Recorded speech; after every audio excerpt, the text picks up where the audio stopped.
말씀의 제목 함께 읽고 말씀 나누겠습니다. 시작. 긍휼의 반대말이 무엇인 줄 아십니까? 라는 제목으로 함께 말씀 나누겠습니다. 우리 말씀 나누기 전에 먼저 인사할 텐데요. 그냥 인사하지 마시고요. 눈과 눈을 마주치고 마음으로부터 우러나오는 얼굴에 미소를 장착하시고 옆에 있는 분들에게 3분 이상 인사하겠습니다. 당신은 하나님의 기쁨입니다. 인사합니다. 당신은 하나님의 기쁨입니다.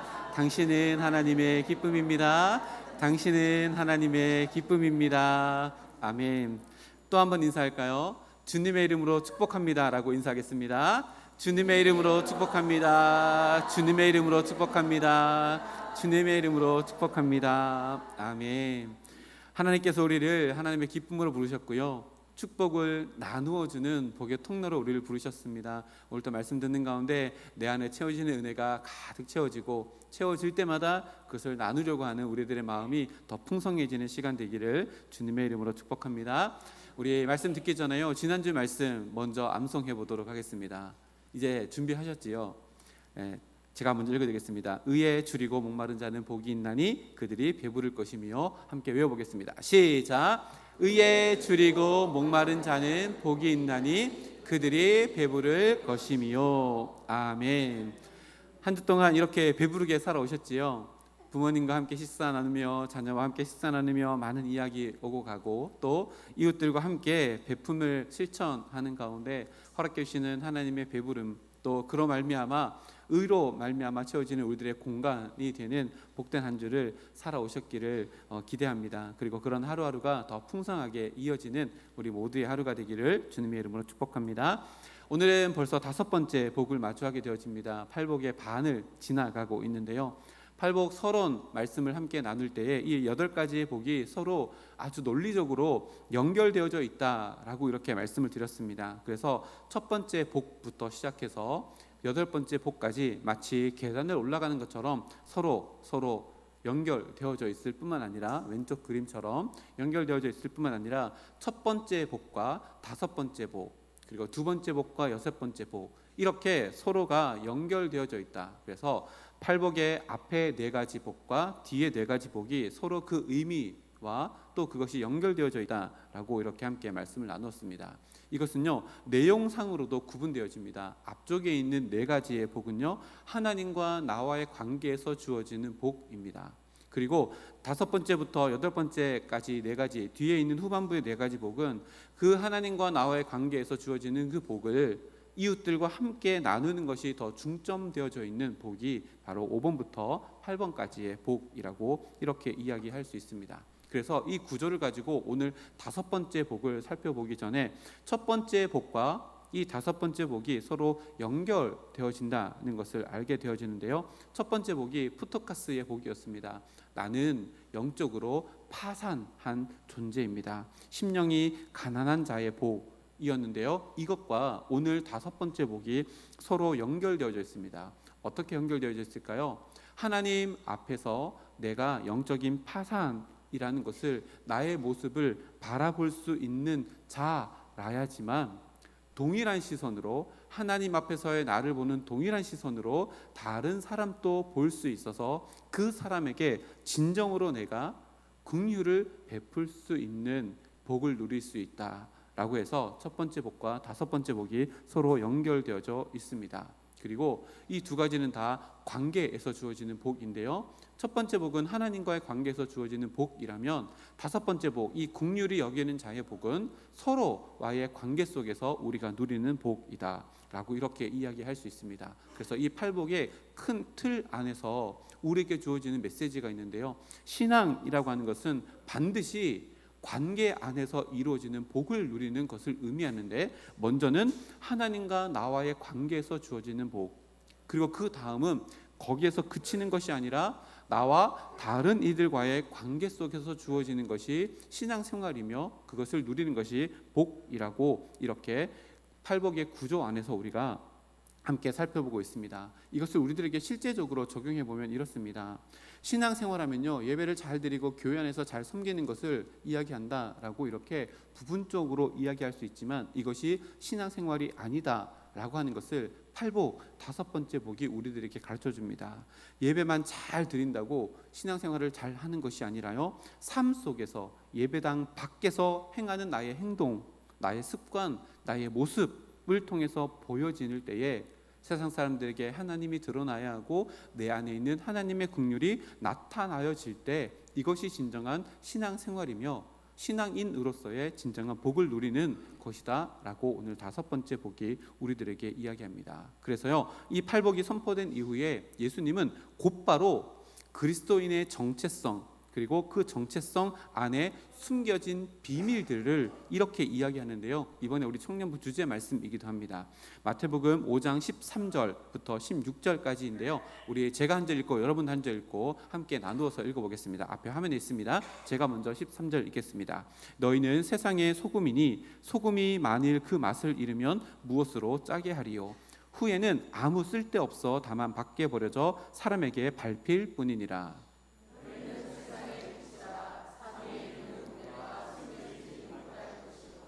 사람이 등불을 켜서 말 아래 두지 아니하고 등경 위에 두나니 이러므로 집안 모든 사람에게 빛이 있느니라.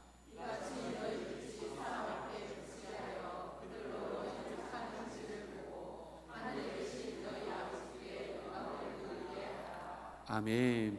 이 본문 말씀이요, 우리가 신앙생활하면서 이런 질문하게 됩니다. 나는 누구인가?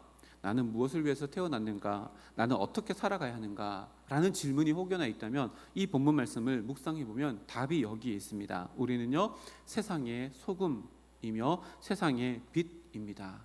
청년부 수련회 때 이 말씀을 가지고 2시간 말씀을 전했거든요. 세상의 소금이 뭔가? 세상의 빛이 뭔가? 이것이 우리들에게 주시는, 하나님께서 우리에게 주시는 정체성인데요, 앞에 보니까 세상의라고 하는 것이 있는데요, 이것은 우리의 사명이 있어야 하는 자리가 세상, 교회를 속하고 있는 이 세상이다라고 이야기하고요, 그 세상 안에 우리는 소금이요 빛인데, 소금은 부패하는 것을 막고 맛을 내는 역할을 하고요, 빛은 어둠을 물러가게 하고 어둠 안에 있는 것을 드러내게 하는 능력이 있습니다.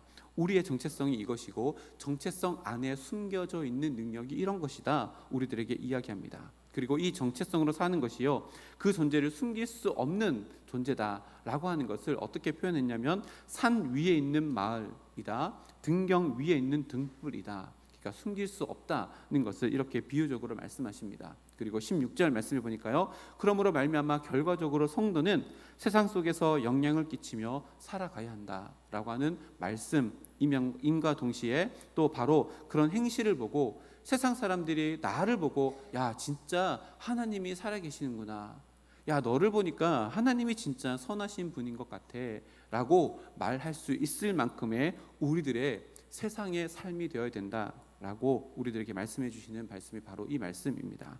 사도 바울도요, 이렇게 하나님께 드려지는 예배가 예배당 안에서만의 예배가 아니라 예배당 밖에서의 삶도 마찬가지로 예배다라고 하는 것을 로마서 12장 1절 2절 말씀 가운데 이렇게 기록합니다.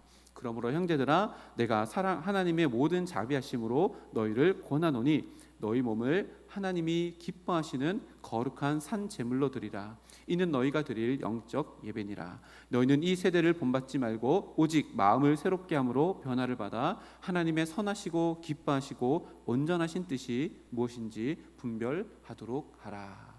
여기 보니까요, 사도 바울은 예배가 무엇인지에 대해서 가르쳐 주시는데, 예배는 예배당 안에서만 드리는 것이 아니라 우리의 몸으로 삶 속에서 드리는 예배, 이것이 하나님께 드리는 영적 예배, 진짜로 신령과 진정으로 드리는 예배가 바로 이것이다 라고 이야기합니다. 그러니까요, 우리의 매일의 일상의 자리, 먹고 마시고 자고 일하고 노는 그 자리에서 나의 몸으로 행하는 모든 것들은 예배이고, 그 예배의 자리에서 하나님을 드러내는 인생을 사는 것이 신앙생활이다 라고 하는 것을 성경이 분명히 이야기합니다. 그래서 신앙생활은요, 예배도 예배당 밖에서의 모든 삶을 다 포함하는 것이다 라고 하는 것을 성경이 가르쳐 줍니다. 그래서 하나님께서 우리에게 주시는 믿음은요, 절대로 이 예배당 안에서만 필요한 것이 아니라 예배당 밖에서도 우리의 믿음이 삶의 기초가 되어져서 그 위에서 행하는 모든 행위가 다 하나님께 올려드리는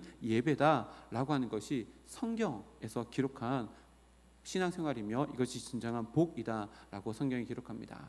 제가 일전에 영국에서 지하철 탈 때 늘 보았던 문구 하나를 가르쳐 드렸습니다. 기억나십니까? 마인드 더 갭이라는 뜻입니다. 갭을 조심하십시오. 우리나라 말로 바꾸면 이런 겁니다. 열차와 승강장 사이가 넓으니 내리실 때 조심하시기 바랍니다. 영국에서는 마인드 더 갭 이렇게 써 있습니다. 갭을 조심하십시오. 오늘 이것을 이 말씀에 비추어서 다시 적용해 보면요, 나의 믿음과 일상의 자리, 나의 예배의 자리와 교회 밖에서의 자리, 그 가운데 갭이 있다면 이것을 메꾸어 나가는 삶이 진정한 복이며 이것이 진정한 신앙생활이라는 것을 오늘 이 5번째 복 안에 숨겨져 있는 원리를 통해 우리들에게 가르쳐 줍니다. 그래서 첫 번째 복을 하나님 안에서 누렸다면 이제는 5번째 복을 누리며 일상의 자리, 누군가를 만나고 또 누군가에게 대하는 그 모든 행위를 통해서 이 복의 영향력을 나타내 보이는 것, 이것이 진짜 복이며 신앙생활이다라고 우리들에게 이야기합니다. 이 은혜를 다 받아 누릴 수 있는 우리 모두가 되기를 주님의 이름으로 축복합니다. 자, 그렇다면 오늘 본문 말씀으로 들어가 보면요, 오늘 긍휼에 대해서 예수님께서 말씀하십니다. 긍휼이라고 하는 단어가 엘레오스라고 하는 헬라어인데요, 이 헬라어는 히브리어 2개를 합친 단어입니다. 히브리어 2개 단어가 라함이라는 단어와 헤세드라고 하는 단어가 있는데요, 그냥 잊어버리셔도 되겠지만 그 의미만 생각하시면 됩니다. 이 라함이라고 하는 단어는 상대방의 처지에 깊이 이해하고 공감하는 것을 의미합니다. 그래서 그 사람 생각할 때 그 사람이 슬퍼 보인다, 나도 함께 슬퍼지고, 그 사람이 기뻐진다, 나도 기뻐진다, 공감해 주는 것을 라함이라고 하는 단어이고요. 또 헤세드라고 하는 단어가 있는데 이 헤세드라는 단어는 라함에서 더 한 발 더 나아가는 겁니다. 라함은 공감하는 것이라면요, 이 헤세드는 공감한 그것을 실제적인 행동으로 구체적으로 도움을 주는 겁니다. 예를 들면 저 사람 너무 배고파 보인다, 라함이라고 하는 긍휼이고요. 거기에서 야, 내가 가지고 주머니 보니까 500원 있네, 이거 가지고 빵을 사서 준다, 이것은 헤세드입니다. 그래서 라함과 헤세드가 합쳐져 있는 단어가 오늘 말씀에 나오는 긍휼이라고 하는 단어입니다. 예수님께서 5번째 복을 선포하면서 긍휼히 여기는 자가 복이 있다라고 이렇게 선포하실 때 그 당시에 이 말씀을 처음 들었던 사람들은요, 의아해했을 겁니다. 왜냐하면 그때 당시에 예수님께서 하셨던 그때 당시에 긍휼, 자비라고 하는 단어는요, 완전히 그 시대에서 매몰되어 있고 멸시당하는 개념이었고 단어였습니다. 긍휼이라고는 없는 시대가 바로 그 시대였습니다. 긍휼이라는 것은 업신여김 당하고 멸시당하고 경멸당하는, 천대당하는 그런 시기였는데요, 예수님 당시 유대 민족을 분류해서 이 긍휼이라는 단어를 어떻게 생각했는지를 한번 살펴보면 이렇습니다. 먼저 유대인들인데요, 유대인들은 자기 자신들이 하나님께서 선택하신 민족, 선민, 선택하신 민족이라고 하는 자긍심, 자부심을 가지고 있었습니다. 근데 그 이면에는 뭐가 있었을까요? 다른 민족들은 하나님께서 선택하지 않는 민족이라고 하는 배타성과 함께 그들을 철저히 멸시하고 천대시하는 모습이 그 교만한 마음 가운데 있었습니다. 그래서요, 유대인들은요, 자기는 선택받은 민족이었고 다른 이들에게는 구원도 없고 그들에게는 구원도 필요 없다라고 하며 그들에게는 긍휼이라고 하는 단어를 적용하지 않는 사람, 민족이 바로 유대인들이었습니다. 유대인들뿐만 아니라요, 예수님께서 살아가셨던 시대는 로마 시대인데요, 로마 사람들에게는요, 자비와 긍휼이라고 하는 것은 나약함의 표시였다고 합니다. 그때 당시 철학자들은요, 긍휼을 이렇게 표현했습니다. 긍휼은 정신적인 질병입니다 라고 표현하기까지 이 긍휼이라고 하는 것이 굉장히 천대시 여겨졌는데요, 그것도 그럴 것이요, 그때 당시에 글라디아토르라고 하는 이 단어가 있는데 검투사라고 하는 단어입니다. 우리가 영화에 보면 글래디에이터 뭐 이런 영화를 보면 검투사가 나오는데 이 검투사가 원형 경기장에서 싸움을 합니다. 근데 이 싸움은요, 짜고 치는 고수습이 아니라 진짜로 유혈 사태가 눈앞에서 벌어지는, 다시 말하면 살인이 엔터테인먼트, 오락이 되어져 있는 장소가 바로 그 원형 경기장이었습니다. 이것이요, 그때 당시에 굉장히 열렬한 호응을 받았고 정치인들도 그것을 이용해서 자기가 원하는 것을, 영향력을 얻기 위해서 그것을 검투사들을 사기도 하고 검투사들을, 더 강한 검투사들을 그곳 가운데 보내서 사람들에게 열광하게 만들었다고 합니다. 그래서요, 더 자극적으로 만들고 더 치열하게 싸움 만들어서 더 잔인하게 사람을 죽이도록 했다라고 합니다. 이런 시대가 로마 시대였습니다. 이런 시대에 자비라고는요, 긍휼이라고는요 찾아볼 수도 없고, 오히려 그것은 정신적인 질병이다, 나약함의 표시다라고 치부되었던 때가 바로 예수님 당시 그때입니다. 그리고요, 로마 시대 안에 노예라는 제도가 있었는데요, 노예의 주인에게는 이런 권한이 있었습니다. 생사여탈권. 이게 뭐예요? 노예를 죽이고 살리고 하는 그 권한이 노예의 주인에게 있었습니다. 아무런 거리낌 없이 주인들은 노예를 죽이기도 하고요, 또 해를 입히기도 했던 시대입니다. 그리고 더 놀라운 것이 있습니다. 로마 당시에 모든 아버지들에게는요, 특별한 권한이 주어졌는데요, 이렇게 있습니다. 파트리아 포테스타트라고 있는데, 이 아버지의 권한이라는 의미인데요, 어떤 거냐면 자기 와이프가 아이를 낳습니다. 그러면 옆에서 지켜봅니다. 지켜보다가 마음에 안 들면 이렇게 하면 아이를 죽입니다. 태어난 아이를 죽입니다. 그런데 가만히 보니까 애가 좀 괜찮아 보여요. 그러면 아버지 무릎 위에 올립니다.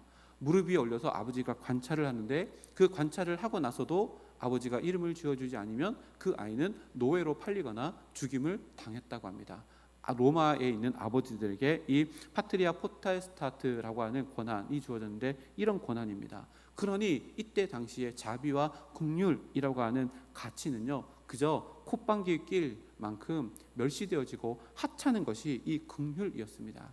철저히 무시되어지고 긍휼을 이야기하는 사람은 오히려 이상한 사람으로 취급되었던 때가 바로 이때입니다. 근데 예수님께서 5번째 복을 선포하시는데, 긍휼히 여기는 자는 복이 있다라고 이렇게 이야기하니까요, 마치 그 사람들이 이것을 듣고 야, 이게 도대체 무슨 얘기하는 거야? 잘못 들은 거 아니야? 라고 이야기할 만큼 그 사람들에게는 전혀 생소한 복이 바로 이 복이었습니다. 이 이야기가, 긍휼이 멸시되었던 이 시대 이야기가 그 로마 시대 이야기일까요? 아니요, 우리가 살아가는 시대도 마찬가지입니다. 어디서 찾아볼 수 있을까요? 우리가 왕따라는 단어를 벌써 들어본 지 오래됐지요. 이 왕따라고 하는 것이요, 고등학교, 중학교, 초등학교, 지금은 유치원에도 왕따가 있대요. 왕따, 그 마음 가운데 있는 게 뭐예요? 긍휼 반대입니다. 학교 폭력이 난무하는 시대가 지금입니다. 학교 폭력 때문에 굉장히 많은 소송이 오고 가고 있는 시대가 바로 지금입니다. 아이들의 세상도 이러한데 심지어 어른들의 세상은 덜할까요? 그렇지 않다고 생각되어집니다. 성경은 긍휼을 잃어버린 세상을요, 말세라고 증언하며 긍휼이 사라진 말세 시대를 어떤 모습인가를 디모데후서에 사도 바울이 이렇게 기록합니다. 디모데후서 3장 1절에서 5절 말씀인데 제가 읽어드리겠습니다. 앞에 화면 보고 함께 눈으로 따라오시면 좋겠습니다. 너는 이것을 알라. 말세에 고통하는 때가 이르러 사람들이 자기를 사랑하며 돈을 사랑하며 자랑하며 교만하며 비방하며 부모를 거역하며 감사하지 아니하며 거룩하지 아니하며 무정하며 원통함을 풀지 아니하며 모함하며 절제하지 못하며 사나우며 선한 것을 좋아하지 아니하며 배신하며 조급하며 자만하며 쾌락을 사랑하기를 하나님 사랑하는 것보다 더하며 경건의 모양은 있으나 경건의 능력은 부인하니 이 같은 자들에게서 내가 돌아서라. 성경에 기록된 말세에 일어나는 일들, 곧 긍휼과 자비가 완전히 사라진 시대의 모습을 기록합니다.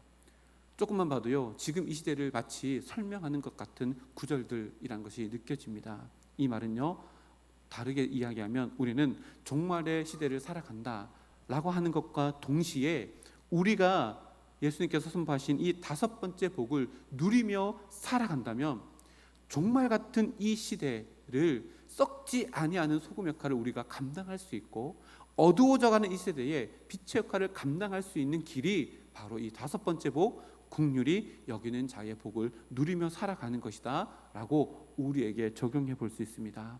즉 우리가 5번째 복을 누린다는 것은요, 이 종말의 시대에 한 줄기 빛과 같은 희망의 불씨를 꺼뜨리지 않는 나의 삶으로 살아가는 것을 의미합니다. 그래서 이 5번째 복이 우리들에게 복입니다. 그래서요, 우리들의 삶이요, 너무나도 위대하고 너무나도 존귀한 삶입니다. 그런 의미에서 오늘 또 인사해 볼까요? 당신의 인생은 당신이 생각한 것보다 더 위대합니다. 우리 옆에 있는 분들, 비장한 눈빛으로 옆에 있는 분 손을 꼭 잡으시고 세 분 이상 인사하겠습니다. 시작. 당신의 인생은 당신이 생각한 것보다 더 위대합니다. 당신의 인생은 당신이 생각한 것보다 더 위대합니다. 당신의 인생은 당신이 생각한 것보다 더 위대합니다. 아멘. 우리가 이 긍휼히 여기는 자의 복을 누리며 살아간다는 것은요, 말세에 맛을 잃어가고 어두워져 가는 이 세상 가운데 그 맛을 유지하고 어두움 가운데 빛을 비춰나가는 진정한 하나님의 동력자로서의 복을 나타내는 것입니다. 그 인생 살아가는 우리 모두가 되기를 주님의 이름으로 축복합니다. 자, 그러면 이제 긍휼에 대해서 살펴보았는데요. 긍휼은 상대방의 처지를 깊이 이해하고 그들의 마음을 공감하는 라함이라고 하는 의미를 넘어서서 어려움을 실제적으로 도와주고 구체적으로 도와주는 것까지 포함하는 헤세드까지 나아가는 것이 긍휼이라고 했습니다. 그러면 긍휼의 반대말이 뭘까요? 진리를 알려면 진리를 부정해보면 진리가 더 선명해진다라는 말이 있잖아요. 긍휼을 알기 위해서 긍휼의 반대말을 알면 우리가 긍휼을 더 선명하게 알 수 있습니다. 리 스트로벨이라고 하는 사람이 있거든요. 예수는 역사다라고 하는 책도 쓰고 영화의 주인공이신 분인데요. 이 사람은 굉장히 유명한 무신론자, 하나님을 믿지 않는 저널리스트였습니다. 아주 똑똑한 사람이었습니다. 그런데 하루는 아내가 예수님을 믿고 난 이후에 진짜 예수님이 부활했는가? 예수님이 진짜 실존 인물인가? 그렇지 않다는 것을 증명하기 위해서 수년 동안 예수님이 가짜라는 증거를 찾아다니면서 결과는 어떻게 됐을까요? 예수님은 진짜다. 예수님은 부활하셨다. 예수님이 부활하시지 않으셨다면 역사가 이렇게 될 수 없다는 결론을 이루고 마지막에 뭐라고 얘기했는지 알아요? 다 하고 나서 예수님, 당신이 이겼습니다. 나는 주님을 믿을 수밖에 없습니다 라고 하고요. 지금 가운데 계시는 분인데요, 이분이 목사님이 되셔서 지금 또 예수님은 살아계시며 예수님은 부활하셨다라고 하는 것을 증언하는 삶을 살고 계십니다. 긍휼의 반대말을 살펴보면요, 우리가 긍휼이 무엇인지 더 선명하게 드러나기 마련인데요, 제가 말씀을 준비하면서 반대말, 유인말 이런 것들을 찾는 사이트를 굉장히 유용하게 쓰는 사이트가 있습니다. 삐딱사전이라는 사전이 있거든요. 거기에다가 긍휼이라고 치면 한쪽에는 유효가 쫙 뜨고 한쪽에는 반대말이 쫙 뜹니다. 그래서 제가 설교 준비할 때 늘 이거를 창의를 띄워놓고 씁니다. 그래서 제가 어휘력이 부족해서 이 단어를 다르게 표현할 수 없을까라고 하면 이걸 쳐가지고 비슷한 단어들 또 잘 맞는 단어들과 이렇게 하는데요. 이 긍휼이라고 치니까요, 반대말이 이렇게 나옵니다. 제가 하나하나 읽어드릴게요. 냉혹함, 비인도적, 차갑다, 잔인함, 비자애적, 혹독함, 거칠다, 호되게 하다, 징그럽다, 비인간적, 가혹하다, 참혹하다, 엄격하다. 뭐 이 정도가 긍휼의 반대말로 이 삐딱사전에 나오더라고요. 그러면 성경에서 말하는 긍휼의 반대말이 진짜 이런 것일까? 아닙니다. 굉장히 충격적입니다. 오늘 예수님께서 말씀하신 두 가지 말씀을 함께 살펴볼 텐데요. 마태복음 9장 13절 그리고 12장 7절 말씀에 예수님께서 말씀하신 긍휼의 반대말이 나오는데 제가 읽어드릴게요. 너희는 가서 내가 긍휼을 원하고 제사를 원하지 아니하노라 하신 뜻이 무엇인지 배우라. 나는 의를 부르러 온 것이 아니요 죄인을 부르러 왔노라. 그리고 7절 말씀 밑에 거 두 번째 말씀 한번 읽어보겠습니다. 시작. 나는 자비를 원하고 제사를 원하지 아니하노라 하신 뜻을 너희가 알았더라면 무죄한 자를 정죄하지 아니하였으리라. 아멘. 긍휼의 반대말이 뭐예요? 긍휼의 반대말이 뭐예요? 제사입니다. 제사를 요즘 말로 말하면 뭐예요? 예배입니다. 충격적이지 않습니까? 예수님께서 구약의 한 말씀을 인용하셔서 두 번이나 사복음서에 나는 긍휼을 원하지 제사, 예배 원하지 않아 긍휼의 반대말을 예배로 주셨습니다. 왜 이렇게 충격적인 말씀을 하셨을까? 지금 우리가 예배를 드리고 있잖아요. 이것이 왜 긍휼의 반대말일까? 이 말씀은요, 호세아 6장 6절을 인용한 말씀인데요, 우리가 잘 아는 말씀입니다. 호세아 6장 6절 말씀 앞에 있습니다. 함께 읽겠습니다. 시작. 나는 인애를 원하고 제사를 원하지 아니하며 번제보다 하나님을 아는 것을 원하노라. 아멘. 왜 예수님이 긍휼의 반대말을 제사 곧 예배라고 선언하셨을까? 이 예배는요, 그냥 예배가 아니라 이렇게 표현할 수 있습니다. 삶이 없는 예배. 긍휼의 반대말은요, 삶이 없는 예배라는 것을 예수님께서 질타하시는, 하나님께서 질타하시는 말씀이 호세아서 6장 6절 말씀입니다. 그러니까요, 호세아 당시에 하나님의 백성이라고 하면서 예배당 밖에서는 세상의 문화와 대세에 맞추어서 잔인함과 무자비한 그리고 인색함과 차가움으로 살아가면서 예배당 안에 들어와서는 거룩한 척 하나님께 예배드리며 살아가며, 이 예배가 예배당 밖에서의 삶을 면제해주는 면제부처럼 드려지는 그 예배가 바로 긍휼의 반대말이다, 주님께서 말씀하시는 것이 바로 이 본문입니다. 너무나도 충격적인 말씀입니다. 우리가 삶과 예배가 동떨어져 있는 그 삶을 예수님께서는요, 하나님께서는요, 긍휼의 반대말로 성경으로 기록해 놓고, 하나님 없이 외면당하는 우리들의 삶, 그리고 하나님을 찾는 예배, 그 이중적이고 이기적인 그 마음을 꼬집어서 그것이 긍휼 없음의 모습이다라고 우리에게 가르쳐줍니다. 그래서 예수님은요, 팔복 본문 그 다음 본문에 5장 22절부터 이렇게 기록합니다. 나는 너희에게 이르노니 형제에게 노하는 자마다 심판을 받게 되고 형제에게 라가라 하는 자는 공회에 잡혀가게 되고, 여기서 말하는 라가라고 하는 것은요, 인격 모독하는 욕입니다.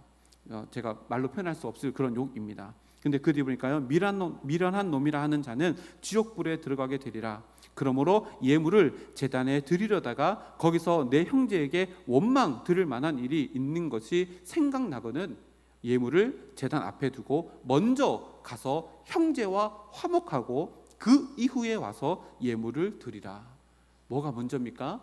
삶이 하나님께 드리는 예물인데 그 삶 가운데 긍휼 없이 무자비하게 살아갔던 그 모든 것들을 다 해결하고 하나님께 나와 예배를 드려라. 이것이 온전한 예배이며 온전한 신앙생활이고 이것이 진정한 복이다라는 것을 우리들에게 이야기합니다. 코로나가 지난 이후에요, 한국 교회에 엄청나게 큰 바람이 불고 있습니다. 뭔지 아십니까? 코로나 이후에 유튜브에서 드려지는 예배가 많아지고, 그러면서 많은 찬양팀을 중심으로 찬양 집회, 찬양 예배가, 화려한 예배가 많이 생겼습니다. 유튜브를 보면요, 엄청나게 큰 화면에 조명들 해가지고 엄청나게 많은 예배를 드립니다. 저는 그 예배 자체가 잘못됐다고 이야기하는 것이 아닙니다. 만약에 그 예배가 오늘 예수님께서 말씀하신 긍휼의 반대가 되어지는 예배라면요, 잘못된 예배입니다. 그렇게 화려하게 예배는 드리지만 화려하게 신앙생활을 하지 않는 그들의 일상이라면요, 그 예배는요, 1000년 전에 저기 유럽에서 팔았던, 천주교에서 팔았던 면죄부와 다름없는 예배라는 것을 예수님께서 말씀하시고 계십니다. 우리 예배도 마찬가지입니다. 일주일 삶 가운데 하나님 없이 그냥 세상 사람들과 똑같이 살다가 이곳 가운데 나와서 하나님께 예배 드리면요, 우리 예배는요, 예수님 오늘 말씀에 근거해서 적용해 보면 긍휼의 반대말로서의 예배일 뿐이라는 것입니다. 너무 무거운 주제이지요. 하나님께서 기뻐 받으시는 예배는요, 이곳 예배 드리는 예배당 안에서만 드려지는 예배가 아니라 내 삶 속에서 긍휼을 베품으로 말미암아 하나님께서 내 삶 가운데 있다는 것을 확인하는 인생을 살아가는 그 삶의 자리에서도 드려지는 예배여야 한다는 것을 말씀하고 계십니다. 그것이 성도가 누리는 진짜 복입니다. 돈 많이 벌어서요, 맛있는 거 먹고 있는 이게 복이 아니라요, 삶 속에서 하나님께서 나에게 주시는 긍휼하심을 나타내 보이는 삶을 살아가는 것, 이게 진짜 복이라고 말씀하십니다. 예수님께서는요, 긍휼히 여기는 자가 복되다고 선하신 이 선언은요, 어느 시대나 어느 나라에나 어느 문화권에나 긍휼히 여김 받아야 하는 소외된 자들, 아파하는 자들이 있다는 것을 전제하는 이야기입니다. 다시 말하면요, 내가 볼 수 없을 뿐이지 이런 하나님의 마음, 하나님의 시선으로 눈을 열고 보면 우리 주변에는 긍휼히 여김 받아야 될 그 누군가가 분명히 있다는 것을 선언하고 전제하고 있는 것이 바로 이 5번째 복입니다. 이 긍휼은요, 경제적인 어려움, 건강의 어려움, 상황, 여건의 두려움, 어려움, 이런 것들보다 더 훨씬 더 근본적인 긍휼이 필요한 자들을 의미하는데요, 그것이 뭘까요? 바로 하나님 없이 살아가는 자들에게 필요한 십자가의 긍휼입니다. 어거스틴이라는 사람이요, 유명한 사람이잖아요. 이렇게 이야기합니다. 우리가 영혼이 떠나버린 몸을 위해서 장례식에서 눈물을 흘리고 있다면 하나님을 떠나버린 영혼을 위해서라도 당연히 기꺼이 울어야 하지 않겠습니까? 장례식 가면 울잖아요. 근데 하나님을 떠나보내서 이미 죽은 상태로 살아가는 그 영혼을 보면서도 우리가 눈물을 흘려야 되지 않겠습니까? 이것이 바로 긍휼입니다. 내 주변에 하나님을 알지 못하고 살아가는 그 사람들의 마음 가운데 하나님이 필요한데, 내가 그 사람에게 십자가의 긍휼을 나타내 보여주고 싶은데 이 마음이 있는 것이요 복이라는 것을 의미합니다. 그래서 이번 주에 실천사항을 또 드리도록 하겠습니다. 팔복하면서 실천사항 하느라고 힘드시지요? 이번 주에도 실천사항을 드리겠습니다. 이번 주 한 주 동안은요, 그동안 내가 품었던 전도 대상자들을 위한 실천사항입니다. 첫 번째, 만나기. 두 번째, 밥 먹기. 세 번째, 차 마시기. 네 번째, 이야기 들어주기. 뭐라고요? 첫 번째부터 시작. 만나기, 밥 먹기, 차 마시기, 이야기 들어주기. 누구랑요? 전도 대상자. 전도 대상자는 어떤 사람이에요? 긍휼이 필요한 자에게 나에게 있는 십자가의 긍휼을 나타내 보이는 겁니다. 근데요, 만나기 전에 반드시 해야 될 게 있습니다. 뭐 해야 될까요? 기도하기입니다. 하나님, 저 이 친구가 있는데요, 옆집 아줌마, 그 아줌마 하나님이 너무너무 필요한 가정이고 하나님이 너무너무 필요한 상황 가운데 있는데, 하나님 이번 주에 제가 전화하고 만나자고 하고 밥 먹자고 하고 차 마시고 함께 이야기하려고 하는데 하나님 그 길을 열어주십시오. 저에게 긍휼한 마음을 주시고 하나님의 마음을 주셔서 그 마음 가운데도 하나님의 마음이 심겨질 수 있도록 도와주십시오 라고 기도하고, 뭐 한다고요? 만나고 밥 먹고 차 마시고 이야기 들어주고 합니다. 밥 먹을 때 이날은 절대 더치페이 하시면 안 됩니다. 나 잠깐 화장실 갔다 올게 해가지고 먼저 카드 결제하시고 그리고 와서 차도 마시고 밥도 드시고 이렇게 하셔서 한 주 동안 실천사항입니다. 네, 전도 대상자 만나셔서 긍휼을 나누는 이 복을 마음껏 누리는 한 주가 되기를 주님의 이름으로 축복합니다. 이 시간 우리 이렇게 한번 기도해 볼까요? 전도 대상자를 마음에 품고 생각하시고 손을 가슴에 얹고 앞에 화면을 보고 이렇게 우리 한번 읽어보겠습니다. 앞에 빨간색 글씨 한번 읽어볼까요? 시작. 하나님, 그 영혼을 불쌍히 여겨 그 영혼을 긍휼히 여겨 주시옵소서. 이 기도 이번 주에 꼭 하시는 겁니다. 기도하시고 뭐 하시는 거예요? 전화하시고 만나자고 밥 먹자고 차 마시자고 함께 이야기하자고 하셔서 첫 술에는 안 되겠지만 그 마음 가운데, 내 마음 가운데는 십자가의 긍휼이 전해질 수 있는 기회를 우리 모두가 다 만드는 한 주가 되어서 긍휼히 여기는 자에게 주시는 하나님의 긍휼을 더 풍성하게 맛보는 한 주가 되기를 주님의 이름으로 축복합니다. 우리 다 함께 일어나서